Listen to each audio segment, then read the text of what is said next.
Panama's government reached agreement with the indigenous communities and some organizations, while other sectors remain mobilized and demand an extension of the dialogue table. In the United States, at least 4 people were killed in a shooting at a shopping mall in the city of Greenwood in the state of Indiana. In Sudan, artisanal gold mining leaves a trend of environmental destruction. We have more on the topic in this news brief. Hello, welcome to From the South. I'm Ana Marrero from the teleSUR headquarters in Caracas, Venezuela. We begin with the news. Stay with us.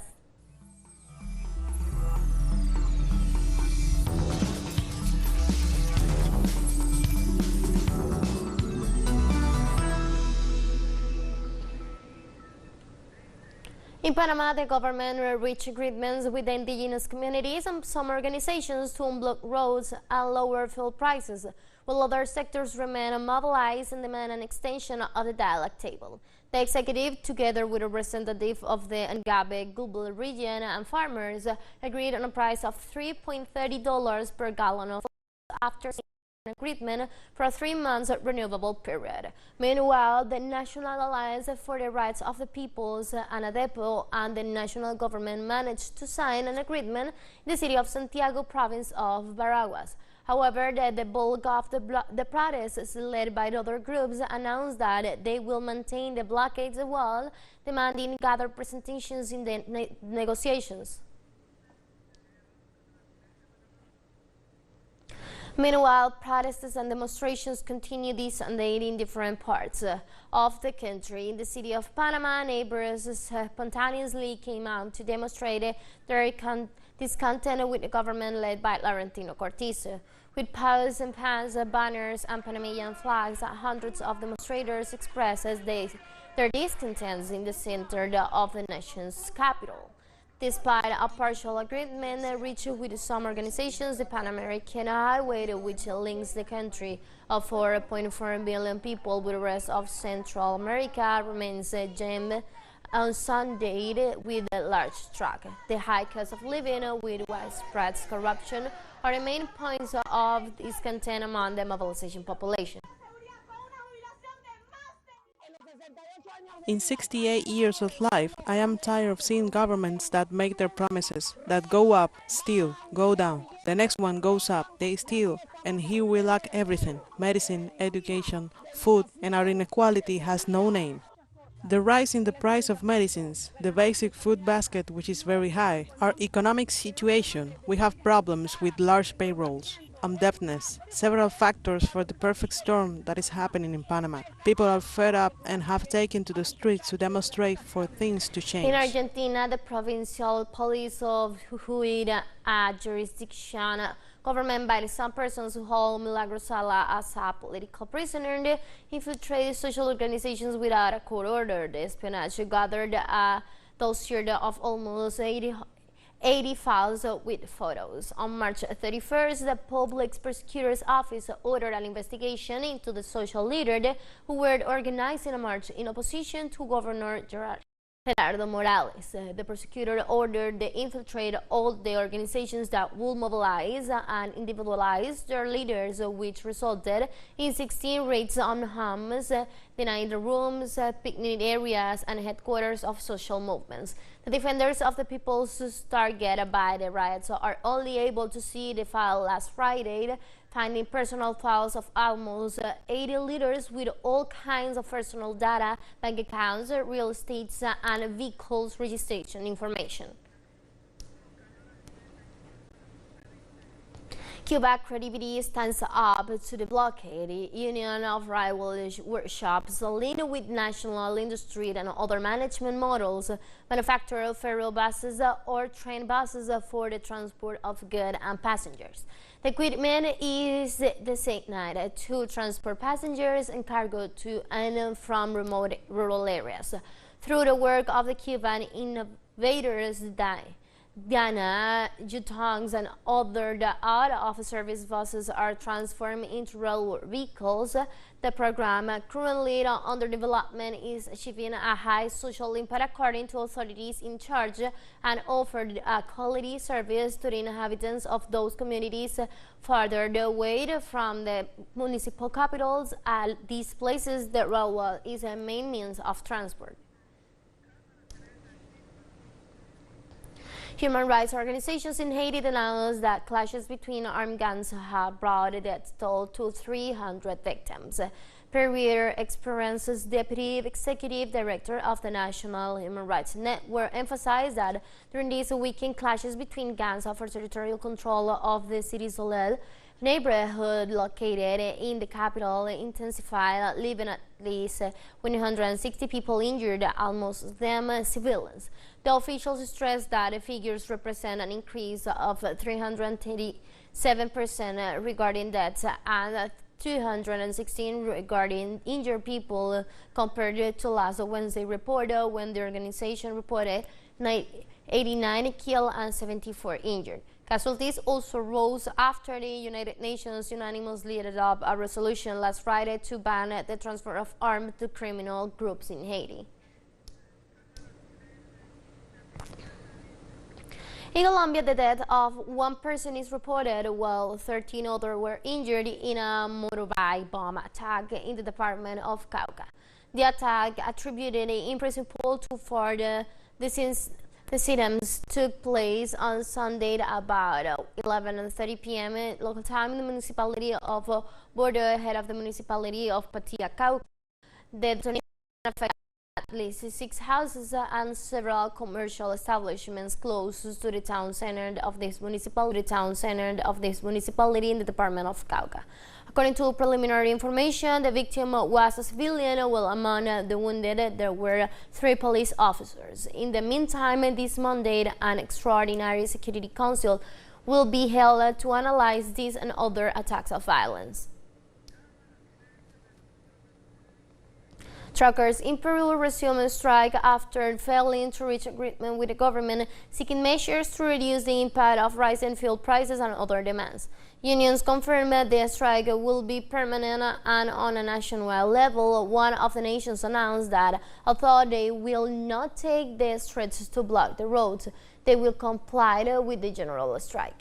Meanwhile, other sectors confirmed that they will carry out blockades preventing any vehicles from circulating. Truckers from Arequipa, Lambayeque, and Cusco also confirmed their participation in the strike. We'll take a short break now. Join us again after this.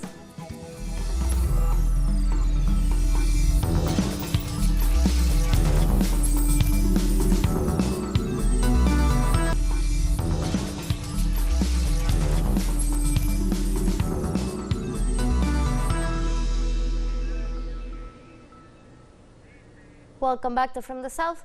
In the U.S., at least 4 people were killed in a shooting at a shopping mall in the city of Greenwood in the state of Indiana. James Inson, chief of the police department, said that a man armed with a rifle entered the food court of the establishment and opened fire. He added that there are 4 confirmed dead and 2 people with injuries who were taken to the hospital. He also confirmed that the assaultant is among the dead, shot by an armed civilian who witnessed the shooting.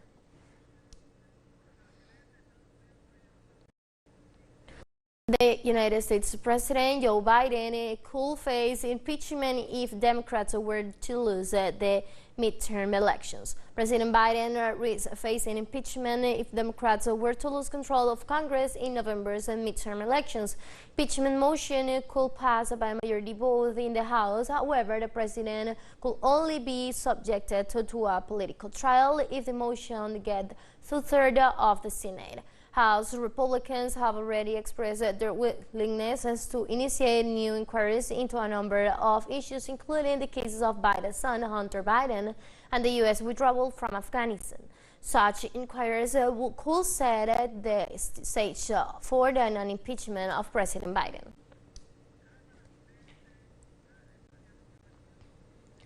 German authorities announced that without new imports from Russia, the country's reserves are insufficient for the upcoming winter.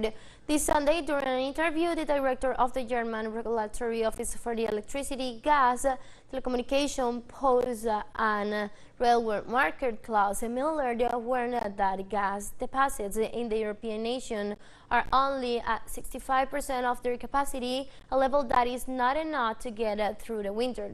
Müller explained that the low levels are due to the temporary suspension of the operation of the Russian gas pipeline Nord Stream 1 for the maintenance work. Michael Hunter, director of the German Economic Institute, warned that the European Union refusal to allow Russian gas imports could have negative consequences for European companies and consumers.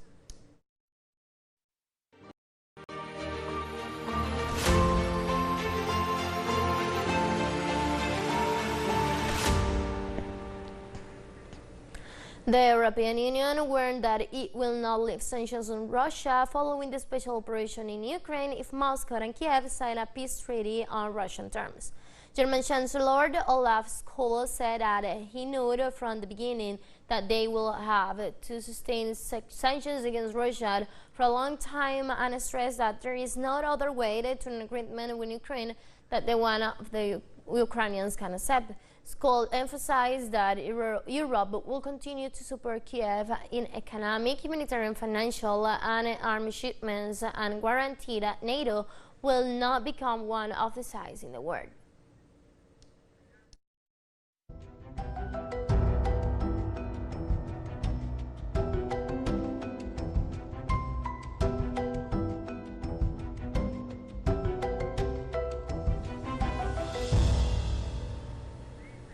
Hurricanes still hit southern and southwestern Mexico, causing intense rains that could generate landslide and floods in the state near Sinaloa. The National Meteorological Service reported that the storm was located approximately 500 kilometers southwest of Acapulco, Guerrero, and 600 kilometers southeastern of Manzanillo, Colima. The Meteorological Service asks maritime navigations to take extreme precautions due to the conditions of strong winds and high waves. In addition, it forecasts the winds with gusts of 70 to 18 kilometers per hour and waves up to 4 meters high off the coast of Colima, Guerrero, and Michoacán. France sent more water planes and 100 more firefighters to combat spreading wildfires awarded being fed by hot winds from the heat wave hitting much of Europe. Two huge blazes have burned their way through pine forests for 6 days just south of the city of Bordeaux in southwestern France. The fires have forced the evacuation of some 14,000 people, including many who were on holiday in the area. The devastating forest fires are triggered by summer heat wave mirrored. Parts of the continent are bracing from new temperatures recorded early next week. The fire season has hit after an initial dry, hot spring that left the soil drying out, and which authorities attributed to change.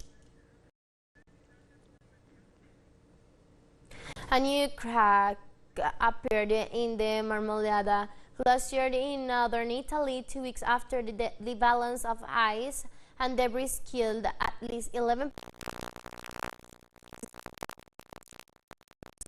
The 200-meter long and 25 meters deep crack was spotted by the Alpine Rescue Services from a helicopter after a local guide reported a low road. A large piece of the glacier came off on July 3rd, sparking an avalanche that sent torrents of ice, rocks, and debris down to the mountainside into unsuspecting hiker below. Experts have said warming temperatures contributed to the cleaving since the glacier has lost mass and volume for years and has been melting more quickly than usual this summer due to the heat wave. Between 2004 and 2015, the glacier lost 30% of its volume and 22% of its area.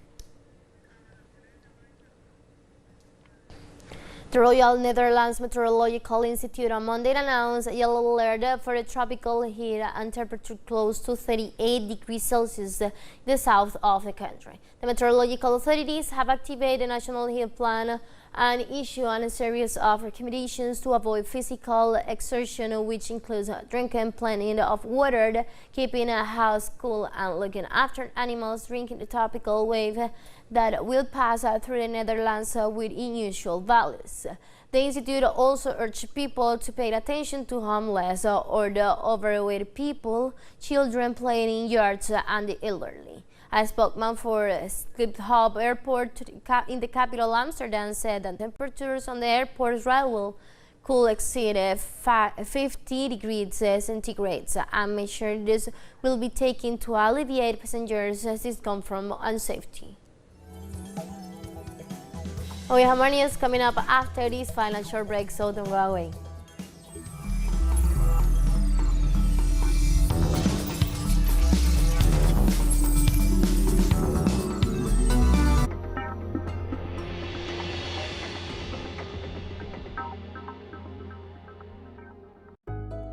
It is our duty to reverse the damage we cause to the planet. Welcome back.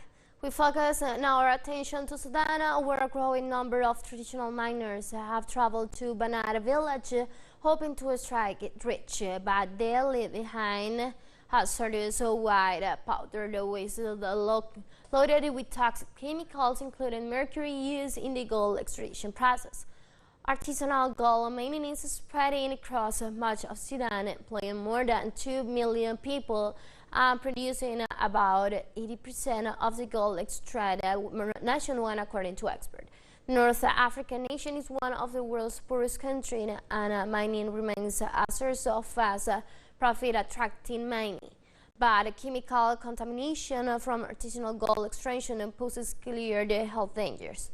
The World Health Organization states that mercury damages the nervous, digestive, and immune system and can be fatal. It also threatens the development of children in the womb and early in life. Artisanal mining has a very big impact on the soil, and it's used in many places, especially in agricultural areas, forests, and even in the desert. There is now a lot of destruction, huge physical destruction within the lands. We got very large deep pits and large quantities of mining waste. Unfortunately, it is very hard to deal with all these pits from an environmental point of view. The actual treatment is very difficult. Currently, there is a huge problem facing the residents of these places, and that's the presence of large quantities, thousands of tons of waste or mining residues among residential and agricultural areas. Sri Lanka's interim president Ranil Wickremesinghe renewed a state of emergency in the country ahead of preliminary elections to appoint a new head of state. Wickremesinghe said measures has based on the public emergency the country is going through, which he said made it necessary in the interest of the nation's security order and to maintain supplies and services essential to the life of the community. Meanwhile, the Sri Lanka Parliament is expecting to meet on Tuesday, 19 July, to nominate candidates for president of the nation. If there are more than one, they will be submitted to the final vote in 225 members of the legislature by a secret ballot on Wednesday, July 20.